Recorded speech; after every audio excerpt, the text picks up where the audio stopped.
I think I have aspects of all three cultures in me. And I think that this thing of being Chinese is very deep. Sometimes I think we are the cultural ambassadors in the West, because if we could do it, other people could do the same. If they don't have a chance to see China, how about I bring China to them? So no matter across divide travel to where, I think the most important thing is we will let people see what is the real China. I think it's deep in all of our background that there are two cultures in our life that they influence one another. Sometimes they contradict one another. I think that's exactly the point. There's so much richness that we draw from to create our work.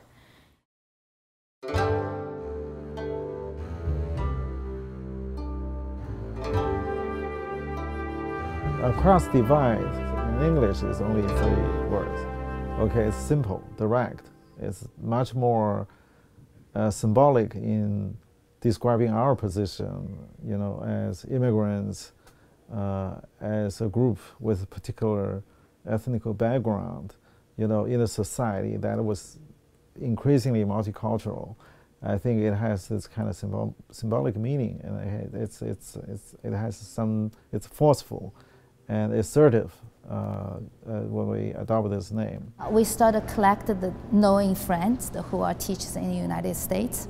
So we started this idea with our first initial project in the California State University, Long Beach.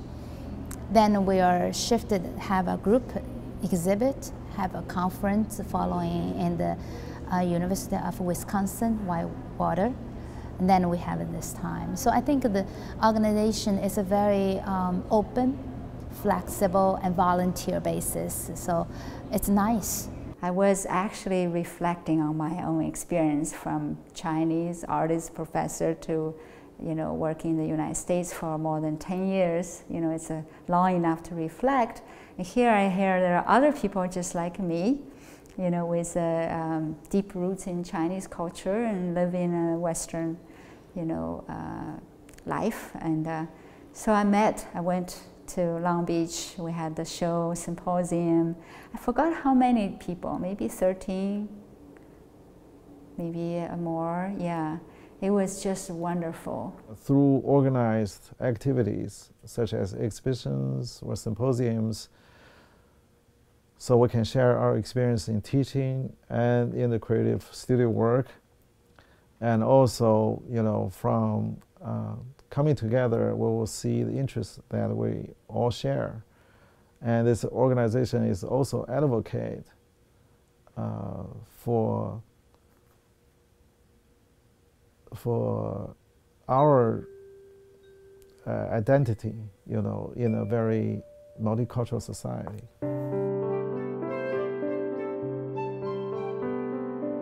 I think the nature of my studio practice is very much about experimentation and exploration. In every material, I believe there's great potential, both conceptually and visually, that's held inside the material. So one thing I do with material is that I'd like to transform them. And when that transformation brings something surprising and exciting, then I like to work with it. It's very rare for me to take something to work with it directly. So that transformation needs to happen through my hand, through my eyes, through my manipulation, and then it changes. As a female artist, I realized that my work hasn't really addressed the feminine identity or issues. And in that case, it came, and I thought, just thinking about the tradition of scissors, it's such a wonderful tool. You can use it to cut. But when you think about tradition, when a woman needs to defend herself, the only weapon she might have is a pair of scissors. So a lot of the things I learned as a child in China came. And I think in Chinese culture, scissors also is seen as not good luck, very threatening. So I thought if I amplify that force above, and as a woman, when I sit there, I'm sitting there as a woman, not as an artist. From my simple and persistent action, perhaps I could receive and balance that. So that's the whole idea, and that's what I see as the feminine strength that's often overlooked in our current society. And that hovering thread, you can see it as a very Chinese kind of origin, but at the same time, it's really just about our fear in general.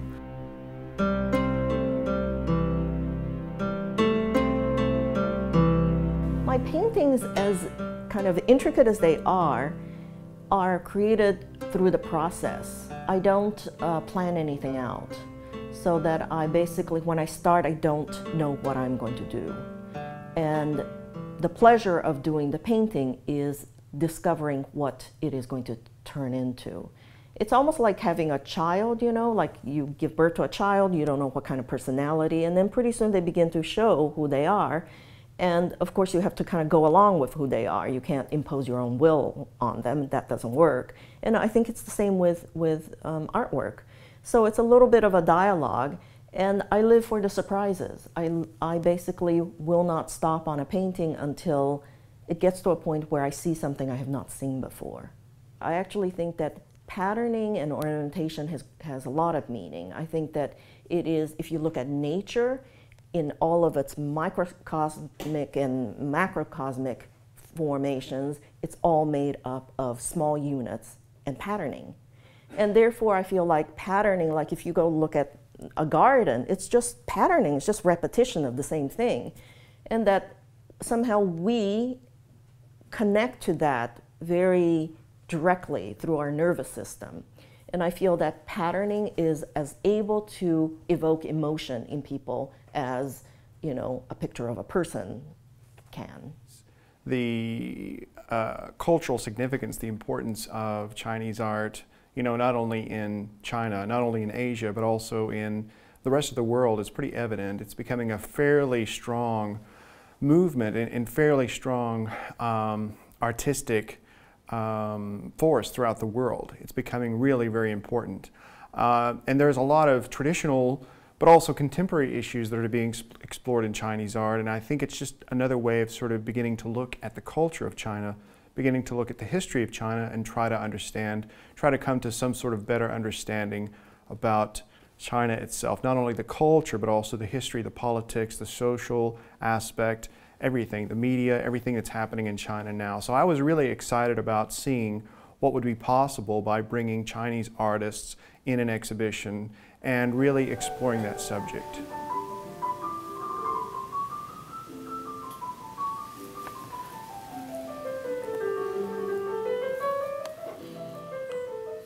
I started working on these demolished buildings, and this is one of the demolished buildings. It's the wall left with a broken entrance, so that people can walk through to the other side of the building. And on the surface, nothing can be recognized about those old neighborhood, but a ghost image left here of a former leader of China, that become intriguing. So it reminds me, if these proletarian cultural slogans remind me the year I was growing up. But, you know, following these years, the globalization, the global urbanization taking place, when these buildings are gone, it seems like an ideology that I was taught when I was growing up about forever, this eternal belief disappear in front of my eyes. So as an artist, I wanted to respond to this kind of experience.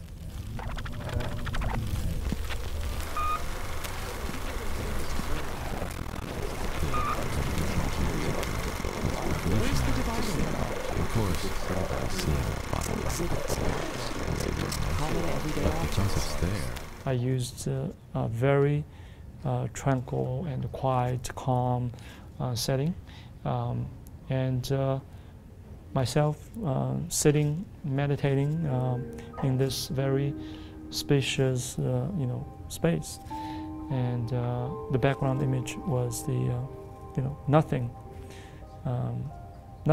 about tranquility, about calmness, about meditative. It's very destructive. That slow formation of the graphics actually was from the nuclear bomb, explosion, nuclear explosion. And I piece those two, juxtapose two things together to see how far we can push. Once you recognize or informed what the background image is, would you look at this meditative piece, really tranquil and beautiful piece, the same way as you did? I worked when I was age 16.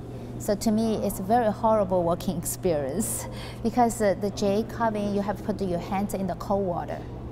Then you make sure the jade not cracked when you have a high speed tours go through carving. So in that time, we're working like 8 hours a day plus 2 to 3 hours basic training. So you're working over about 10 hours a day, 6 days a week. It's a very intensive working experience. But in that time, I accumulating a lot of knowledge.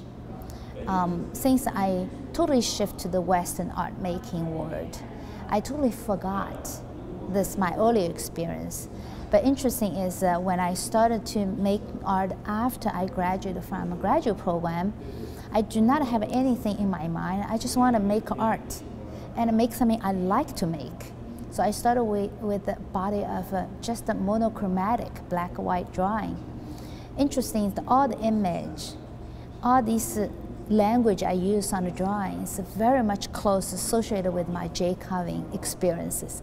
I didn't realize until one of my artist friends come to my studio and she was pointing to me, say, look, your work is very much like your earlier experience of jade carving. I was just shocked.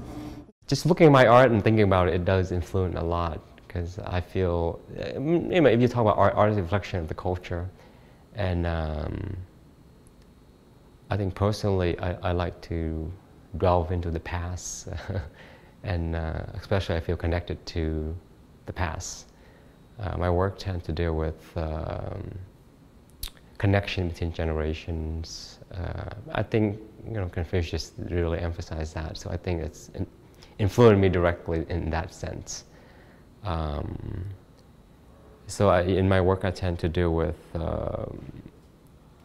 the sense of self, but myself, not just only me, but it's my ancestor and my kid, my grandkid, that kind of connection. I see myself as that more than just myself. That's responsibility. I mean, that's the Asian thing, right? We want to develop this project as several components. One is the exhibition, and also we would like to invite several artists to do the presentation along with the exhibit. Another part of the project is we want to develop a documentary film to interview different artists, and the artists will explaining their idea and their work, so the audience will be better understand what's the ideas behind their work. Another part of this project is to develop a digital catalog to show every artist's work and their introductions. As an art historian, I'm always fascinated with contemporary Chinese art. So when this opportunity comes to me, I'm extremely excited. And this is a great opportunity for my students to see the Chinese art from the first-hand experience. And also, it will give me the opportunity to know a more Chinese contemporary artist and who live in the United States. I have changed a lot. I think it's very different. I cannot imagine my work will be receiving recent status and a wide exhibition record if I'm not come to United States. That's entirely changing my vision, changing my point of view, and start looking myself differently, start to have much more my personal concept compared to many years ago. I was just really a good student trying to follow my teacher's instruction, trying to be solid in foundation. I thought I'm almost not give a power to express myself if I don't have foundation. right now I feel actually start to be liberating myself. Many of my viewers and collectors, they feel that my work start to be liberating almost from jail, like from like my previous training, almost like become a prison, like to limit some of my thing and my creativity. So I start to be gradually liberating my creativity.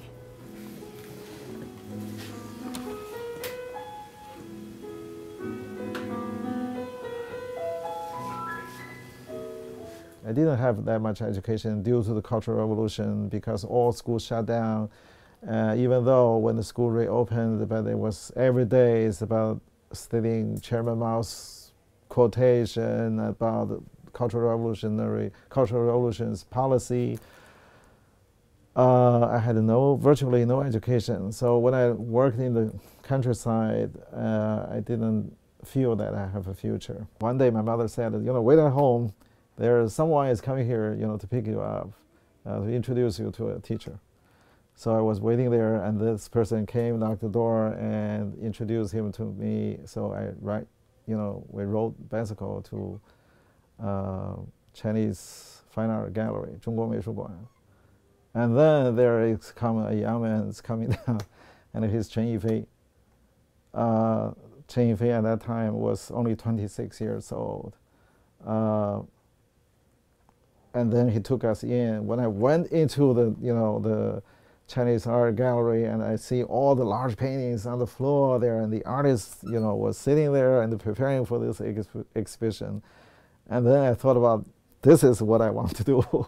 My father actually was relatively supportive. My mother actually said to me, she said, Amy, you can't be an artist, we're not rich enough. Because she understood that, it's traditionally a occupation for people who are wealthy and don't need to earn their own money. But, I think because I feel that if I had grown up in Taiwan, or even if I had grown up in Brazil, I would not be an artist. I feel that it is actually uniquely the opportunities that the United States offered that I could become an artist. So even though I had my entire art education here in the United States, and I never even studied Asian art, like Asian art history, only Western art, that when I actually started painting, my sensibility was not Western. That even though I knew all of the history and permutations, I found myself doing things that I began to discover were uniquely Asian. And the porcelain is very important material. In China, people use them to creating different dinnerware, and they use them every day. In my work, I use the traditional Chinese blue pattern prints that normally shows on the dinnerware. I put those patterns on those abstract shape, and just want to combine the contemporary and the traditional concept together. In recent years, I've been involved in artistic data visualization type of a project quite a bit. And I had the opportunity to work with the Data Resource Center in Syracuse. So I have access to a large amount of real federal data. And so I decided to do something with it. My first series was the one I exhibit in the previous Across the Divide. It's a data visualization project, but the data, they are crime. Basically, they are crime statistics of each of the states. My ultimate goal will be generate animation. So it's kind of experimental data visualization animation. There are some differences. I think it's more related to the cultural, differences between China and America. This culture encourages people to try something new, different. I think the highlight or the main characteristics I see in my American students is the individuality, and I think they are very independent and very brave to try new things, new concepts. And on the other hand, Chinese students, they are more, respect the instructions and obey the rules, and they are very good students, and they listen to the what you say, what you teach them, and they could be working very hard to really bring out the result. I came from a very strong foundation training background, and my student has a really active sort of idea approach, but they're missing foundation course. So on my teaching curriculum, I try to combine East and West and teaching philosophy together.